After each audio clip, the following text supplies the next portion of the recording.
अपने जीवन को स्वस्थ बनाना ये जीवन की सबसे बड़ी दौलत है।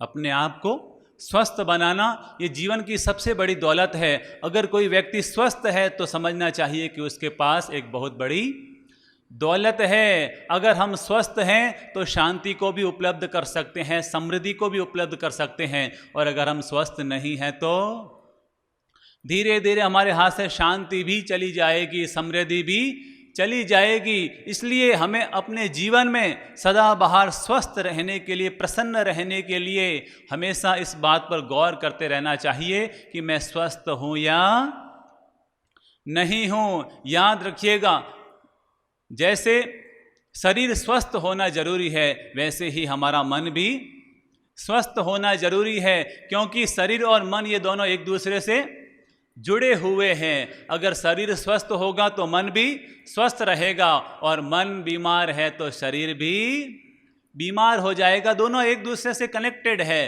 तो तन की स्वस्थता मन पर असर करती है और मन की स्वस्थता तन पर असर करती है। तो आज समझते हैं कि हम तन को भी कैसे स्वस्थ बनाएं और मन को भी कैसे स्वस्थ बनाएं। अगर हम ज़्यादा चिंता पालेंगे, ज़्यादा तनाव पालेंगे तो क्या होगा, हमारा जो ब्लड प्रेशर है वो धीरे धीरे हाई या लो होना शुरू हो जाएगा। और अगर हम लगातार चिंता में रहेंगे, लगातार तनाव में रहेंगे तो धीरे धीरे हमारे बीपी की बीमारी होनी शुरू हो जाएगी। अगर हम ज़्यादा गुस्सा करेंगे, ज़्यादा चिड़चिड़े बने रहेंगे, ज़्यादा खीज खाएंगे, ज़्यादा भीतर में वैर और ईर्ष्या पालेंगे तो क्या होगा, धीरे धीरे हमारे हार्ट पर दबाव बढ़ना शुरू हो जाएगा और धीरे धीरे हमारे हार्ट में प्रॉब्लम होनी शुरू हो जाएगी। तो इसलिए ये जो मन की बीमारियां हैं, मन की परेशानियां हैं, इसका असर सीधा शरीर पर आ जाता है। और अगर हम मन से स्वस्थ रहते हैं, प्रसन्न रहते हैं, शांति, प्रेम, मुस्कान से भरे रहते हैं तो मानकर चलिए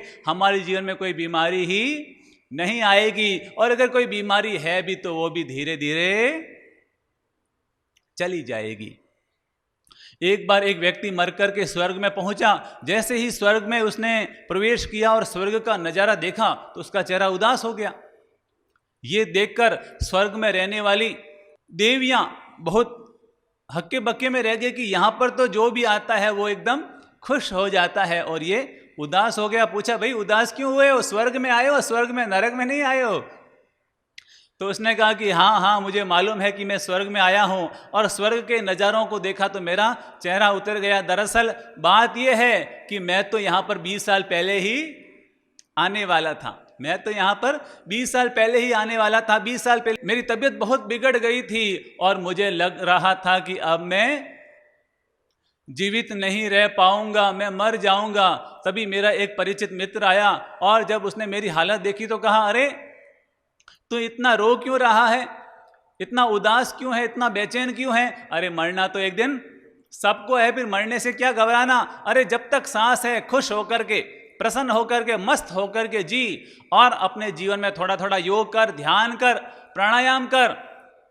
और मुझे उसकी बात लग गई और मैंने मुस्कुराना शुरू कर दिया, मस्त रहना शुरू कर दिया, योग, प्राणायाम और ध्यान करना शुरू कर दिया। और परिणाम ये आया कि तबीयत मेरी वापस धीरे धीरे सुधरनी शुरू हो गई। मेरी तबीयत सुधरनी शुरू हो गई, मेरे भीतर में ऊर्जा और शक्ति आनी शुरू हो गई और धीरे धीरे बिल्कुल मैं स्वस्थ हो गया।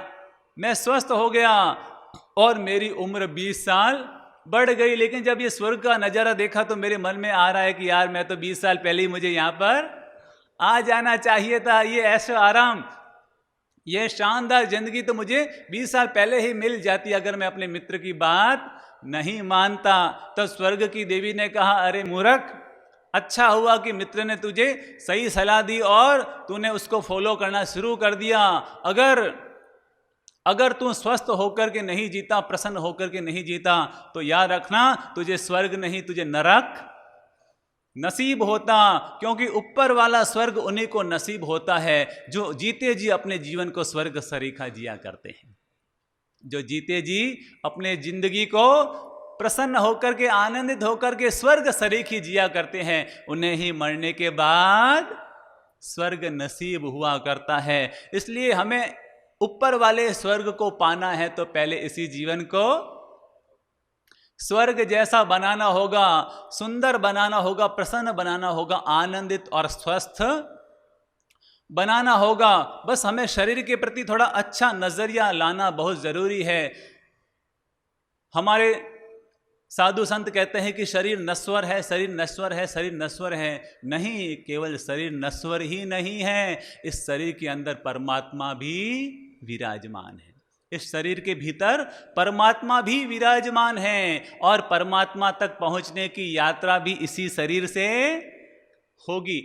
परमात्मा तक पहुंचने की यात्रा इसी शरीर से होगी। तो ये शरीर हमारा स्वस्थ होना बहुत जरूरी है, प्रसन्न और आनंदित होना बहुत जरूरी है। हम कितने गजब के हैं, हम मंदिर के प्रति तो अहोभाव से भरे रहते हैं, लेकिन अपने शरीर के प्रति अहोभाव से नहीं भरे रहते हैं। तभी तो हम मंदिर में गुटखा चढ़ाते हैं, मंदिर में शराब चढ़ाते हैं, मंदिर में सिगरेट चढ़ाते हैं, मंदिर में गलत कोई चीज़ चढ़ाते हैं, कोई उल्टी सीधी वहाँ पर बात करते हैं, तेरी मेरी करते हैं।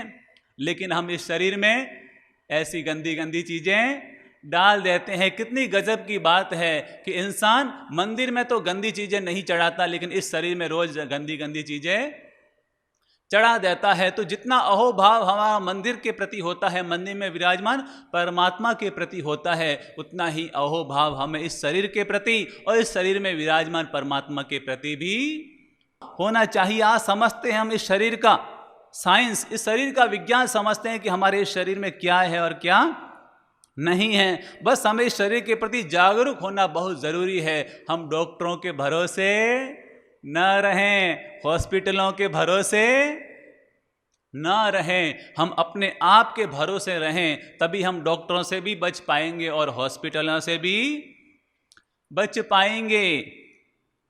एक बार क्या हुआ, एक व्यक्ति हॉस्पिटल में पहुंचा, डॉक्टर ने चेक किया, चेक करने के बाद करेगा, अरे अरे अरे आपके तो हार्ट में बहुत ज़्यादा प्रॉब्लम है, आपको तो तुरंत ऑपरेशन करवाना पड़ेगा।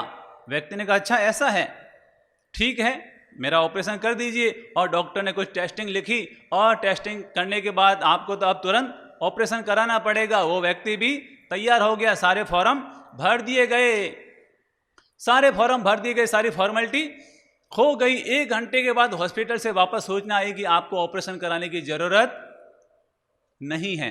उस व्यक्ति को बड़ा आश्चर्य हुआ सुन करके, अभी 1 घंटे तो पहले कह रहे थे कि आपको तुरंत ऑपरेशन कराना पड़ेगा और अभी 1 घंटे के बाद कह रहे हैं कि ऑपरेशन कराने की कोई जरूरत नहीं है। दरअसल जब उसने फॉर्म भरा तो फॉर्म भरने से पता चला कि वो तो सीबीआई का ऑफिसर है, वो सीबीआई का ऑफिसर है। इसे कहते हैं हॉस्पिटल मैनेजमेंट।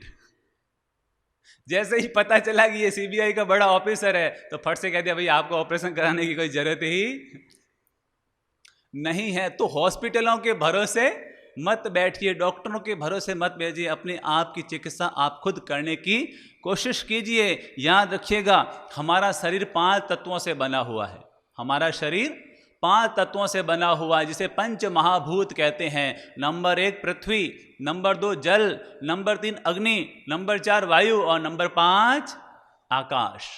इन 5 तत्वों से हमारा ये शरीर बना हुआ है। और अगर आप इस धरती पर गौर करेंगे, इस ब्रह्मांड पर गौर करेंगे, इस जगत पर गौर करेंगे तो आपको लगेगा इस जगत में भी यही 5 तत्व समाये हुए हैं। इन 5 तत्वों के अलावा इस दुनिया में और कुछ भी नहीं है। तो इसलिए हमारा ये शरीर क्या है, ये छोटा सा ब्रह्मांड है। ये हमारा शरीर छोटा सा ब्रह्मांड है और जो भी चीज इस ब्रह्मांड में है वो सारी चीजें हमारे इस शरीर में विद्यमान हैं। और अगर हम इन 5 तत्वों के प्रति अगर थोड़े से जागरूक हो जाते हैं और इनमें संतुलन ले आते हैं तो मान कर चलिए आप कभी भी बीमार नहीं पड़ेंगे, कभी भी बीमार नहीं पड़ेंगे।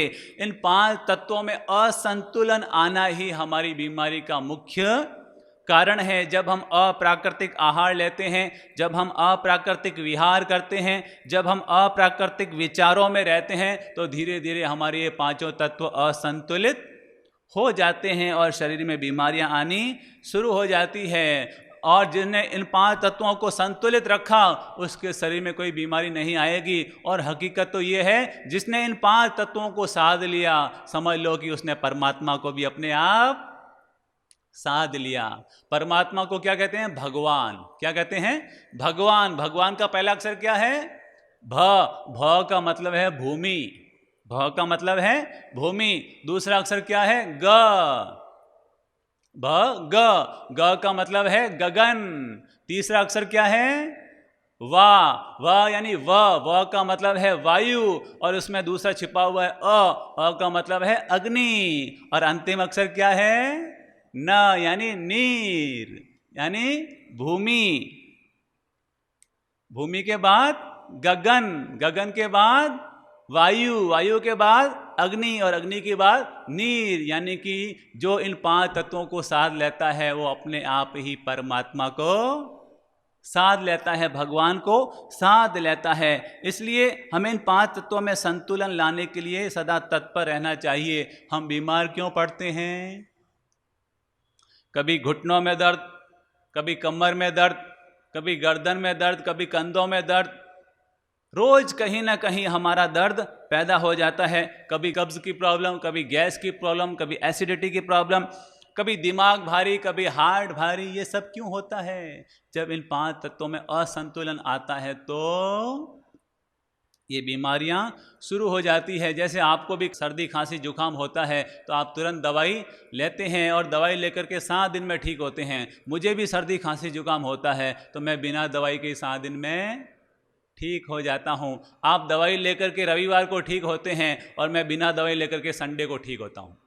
दोनों एक ही दिन जाकर के ठीक हो जाते हैं। तो इसलिए इन 5 तत्वों को समझना बहुत ज़रूरी है। जैसे भवन का निर्माण होता है तो इसमें बजरी, पानी, लोहा, सरिया, सीमेंट सब बराबर मात्रा में होने ज़रूरी है। अगर कोई भी एक चीज़ गड़बड़ होगी तो पूरा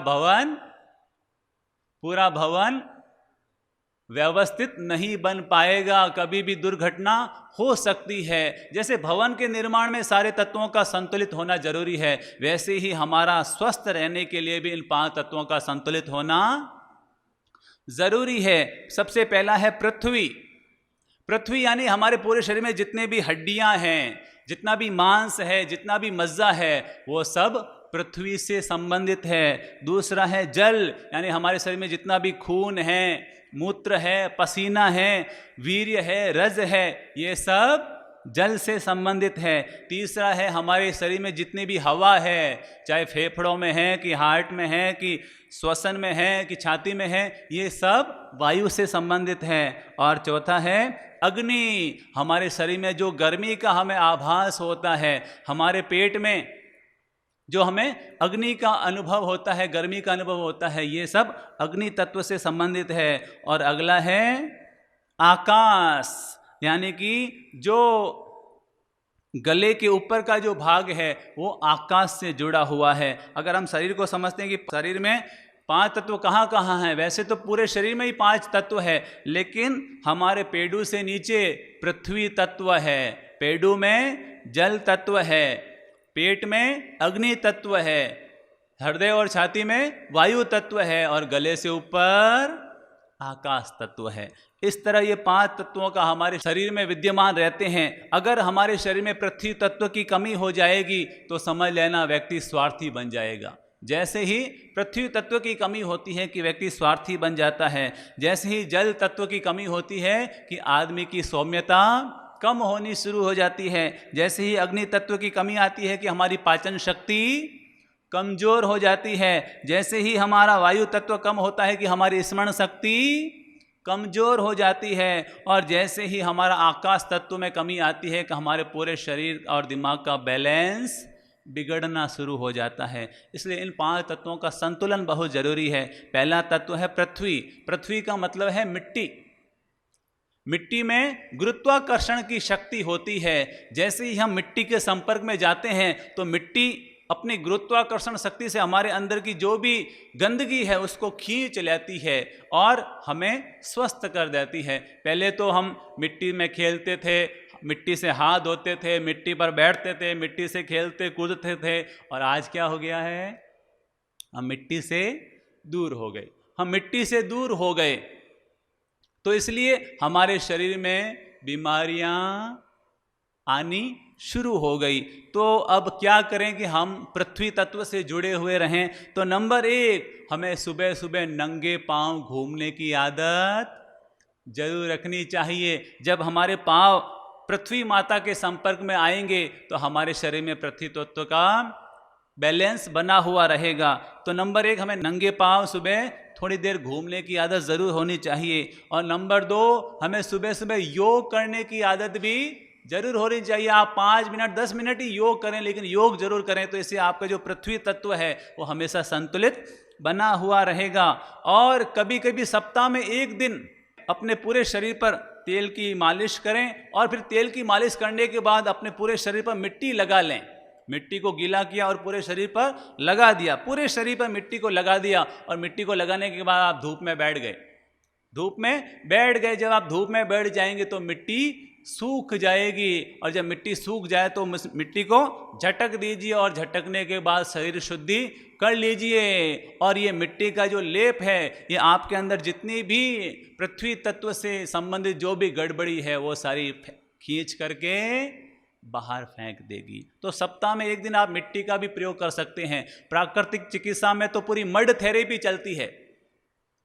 वहां पर तो क्या किया जाता है, एक खड्डा खोद दिया जाता है और व्यक्ति को उसके अंदर उतार दिया जाता है। गले के भाग के नीचे का पूरा भाग मिट्टी के अंदर डाल दिया जाता है, और 20 मिनट तक उसी को उसके अंदर रखा जाता है। और 20 मिनट के बाद वो जब वापस बाहर निकलता है और शरीर शुद्धि करता है तो बिल्कुल एकदम हल्का फुल्का हो जाता है, बिल्कुल हल्का फुल्का हो जाता है। और कभी कभी प्राकृतिक चिकित्सा के लोग होज भी रखते हैं, होज में मिट्टी भरी हुई रहती है और आदमी को उसके अंदर लिटा दिया जाता है और पूरे शरीर पर मिट्टी डाल दी जाती है। तो इस तरह से ये मिट्टी की चिकित्सा की जाती है। तो हमें भी अपने जीवन में मिट्टी से जुड़े हुए रहना चाहिए। मिट्टी का ये तन मिट्टी से बना है और एक दिन मिट्टी में ही मिल जाएगा, लेकिन हम मिट्टी से आजकल दूर होते जा रहे हैं। अगर हम मिट्टी से जुड़े हुए रहेंगे तो क्या फ़ायदा होगा, हमारे भीतर के जितने भी विकार हैं, भीतर में जितनी भी उत्तेजनाएं हैं, वो सब मिट्टी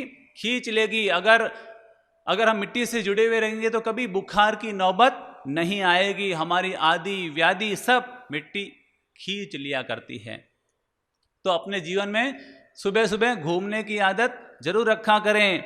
और आपने कई बार देखा होगा कि लोग बालों पर भी चिकनी मिट्टी लगा करके बाल धोते हैं। क्योंकि इससे बाल काले और सघन बने हुए रहते हैं, उनकी उम्र लंबी बनी रहती है। और दूसरा तत्व है जल तत्व। दूसरा कौन सा तत्व है, जल तत्व। जैसे इस धरती पर 70% पानी है, कितना, 70% इस धरती पर पानी है, वैसे ही हमारे शरीर में भी 70% पानी है। इसलिए हमें रोज कम से कम 2 से 3 लीटर पानी जरूर पीना चाहिए। 2 से 3 लीटर पानी जरूर पीना चाहिए। अगर हम पानी पीने में कंजूसी करते हैं, कम पानी पीते हैं, तो धीरे धीरे हमारे अंदर शुष्कता बढ़ती जाएगी और हमारी सौम्यता कम होती जाएगी।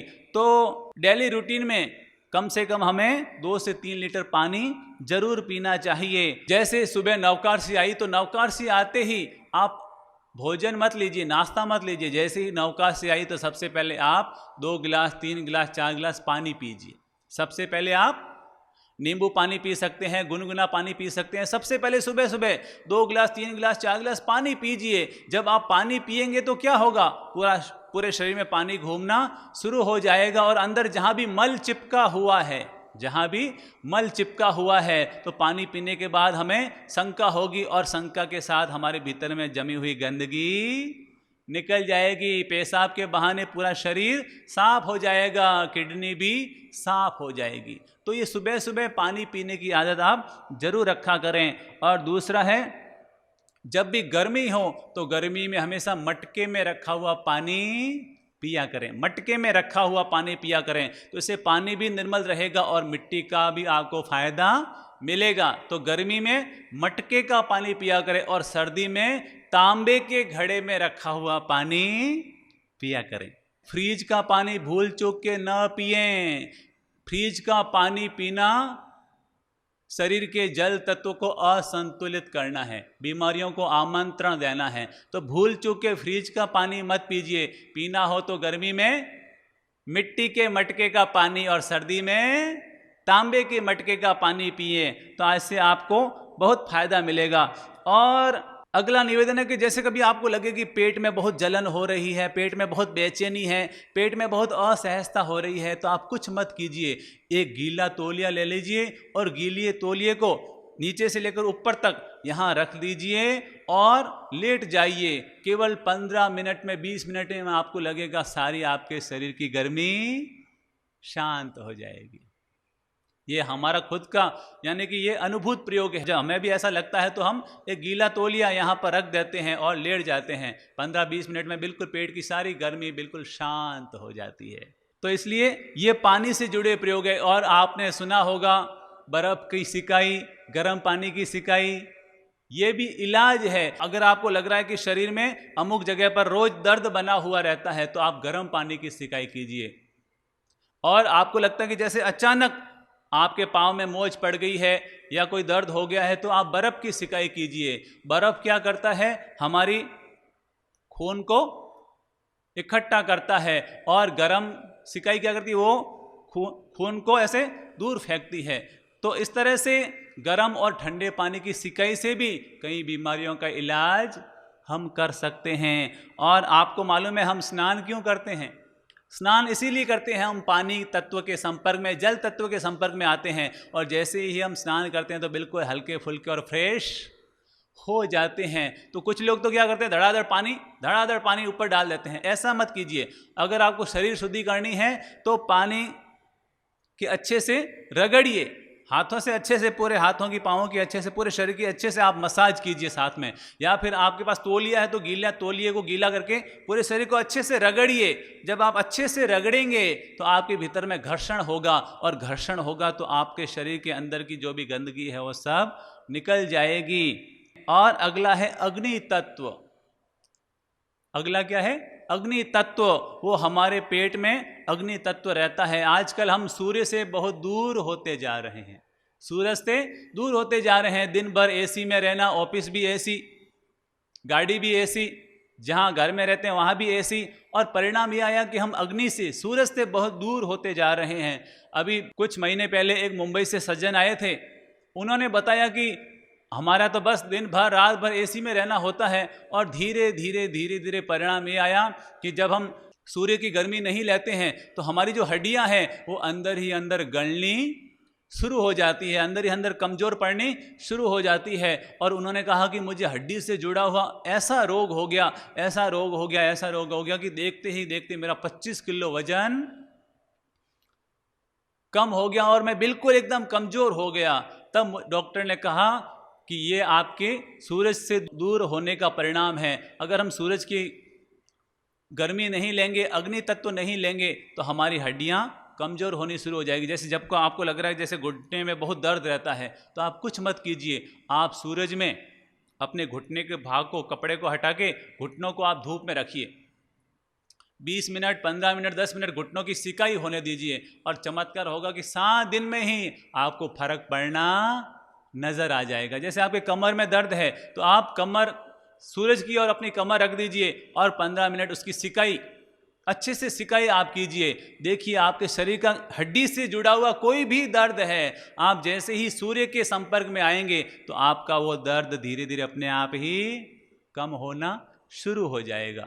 जैसे बचपन में हमने ये प्रयोग किया होगा कि मैग्नीफाइंग ग्लास में हम सूर्य की किरणों को लेते थे और कागज़ पर डालते थे और कागज़ बिल्कुल जल जाता था, वैसे ही जब हम सूरज के संपर्क में आते हैं तो हमारी बीमारियां भी जलनी शुरू हो जाती है, हमारे रोग भी जलने शुरू हो जाते हैं। तो इस तरह हम अग्नि तत्व का भी उपयोग कर सकते हैं। कई लोग तो सूर्य की आतापना भी लेते हैं, और जैसे लकवे में भी सूर्य की गर्मी का बहुत फायदा होता है। जैसे किसी को लकवा हो गया है, आप 8-10 बोरे मिट्टी के ले आइए और मिट्टी को धूप में रख दीजिए 6 घंटे, और फिर उस लकवे वाले आदमी को उस मिट्टी में लिटा दीजिए और उसको करवट बदलाइए, देखिएगा लकवे में भी चमत्कार होना शुरू हो जाएगा। तो सूर्य की अग्नि का इतना बड़ा महत्व हुआ करता है। और अगला है वायु। अगला क्या है? वायु। वायु का मतलब है जितनी हम लेंगे वायु उतनी ही बढ़ेगी हमारी आयु। आपने ट्रक को देखा होगा, साइकिल को देखा होगा, अगर ट्रक में से हवा को निकाल दिया जाए तो क्या होगा? क्या होगा? पूरा सारा ट्रक सही सलामत है, उसमें पूरा पेट्रोल डीजल भी भरा हुआ है, लेकिन अगर हवा नहीं है तो वो आधा किलोमीटर भी खिसक नहीं पाएगा, थोड़ा सा भी भार वो ले जा नहीं पाएगा। और जैसे ही हवा भरी जाती है चक्कों में कि वो टनों भार ले जाने में वो सफल हो जाता है। तो वायु का इतना बड़ा प्रभाव है। साइकिल के टायर में अगर हवा नहीं है तो हम उसको चला नहीं पाएंगे, और साइकिल के टायर में अगर हवा भर दें तो 3-3 लोग आराम से साइकिल पर बैठकर आगे बढ़ सकते हैं। तो ये हवा का रोल है। और हमारे बुजुर्गों ने तो कहा है 100 दवा और एक शुद्ध हवा, 100 दवा और एक शुद्ध हवा। तो हवा को लेने के लिए हमें क्या करना चाहिए? रोज सुबह 5 मिनट 10 मिनट प्राणायाम जरूर करना चाहिए। सुबह 5-10 मिनट प्राणायाम जरूर करना चाहिए। अगर हम प्राणायाम करेंगे तो हमारा जो वायु तत्व है वो हमेशा संतुलित बना रहेगा। और अगर आपको प्राणायाम नहीं आता तो कुछ नहीं, बस गहरी लंबी सांस लीजिए और गहरी लंबी सांस छोड़िए, गहरी लंबी सांस लीजिए, गहरी लंबी सांस छोड़िए, लगातार 2 मिनट 3 मिनट 5 मिनट जितना आपको अच्छा लगे।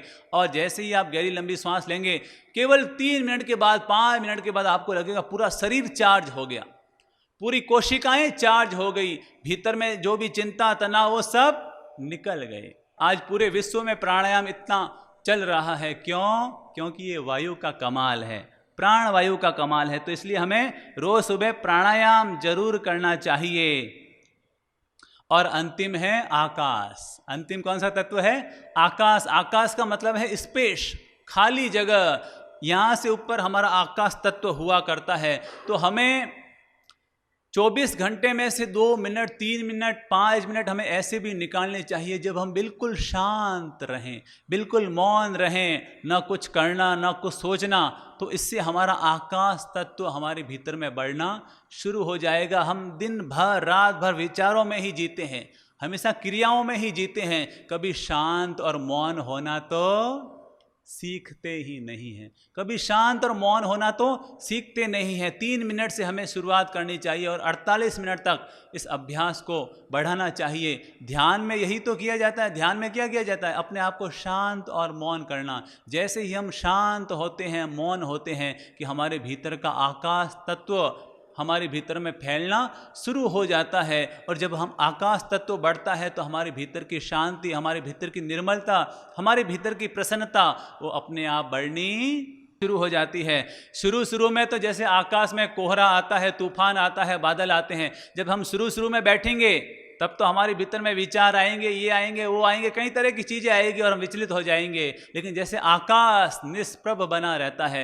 वैसे ही अगर हम धीरे धीरे अभ्यास करेंगे तो ऐसे लगेगा धीरे धीरे हमारे विचार भी शांत हो जाएंगे, हमारी वृत्तियाँ भी शांत हो जाएंगी, हमारे विकार भी शांत हो जाएंगे। और धीरे धीरे हमें भीतर में इतनी शांति, इतना सुकून, इतनी निर्मलता का एहसास होगा जिसकी आप कल्पना भी नहीं कर सकते। तो हमें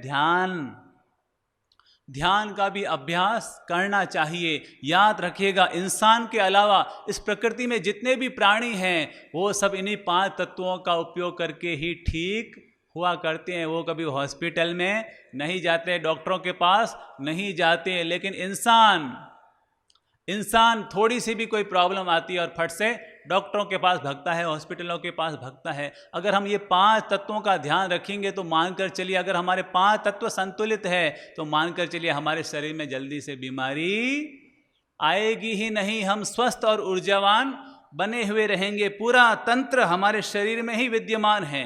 ये शरीर कुदरत का करिश्मा है। देखिए, पूरा मंत्रिमंडल हमारे शरीर में है।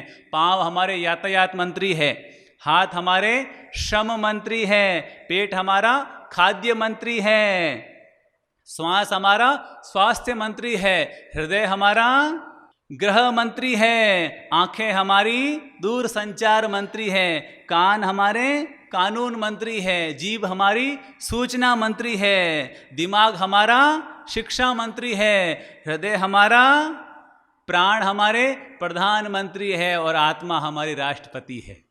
पूरा मंत्रिमंडल हमारे भीतर में समाया हुआ है। अगर हम अपने इस शरीर पर गौर करते हैं और इसको वीणा के तारों की तरह अगर संतुलित करते हैं, साधते हैं, तो जैसे वीणा से मधुर संगीत का जन्म होता है, वैसे ही हमारे भी तन और मन में मीठे मधुर संगीत और मधुर जीवन का संगीत पैदा होना शुरू हो जाएगा।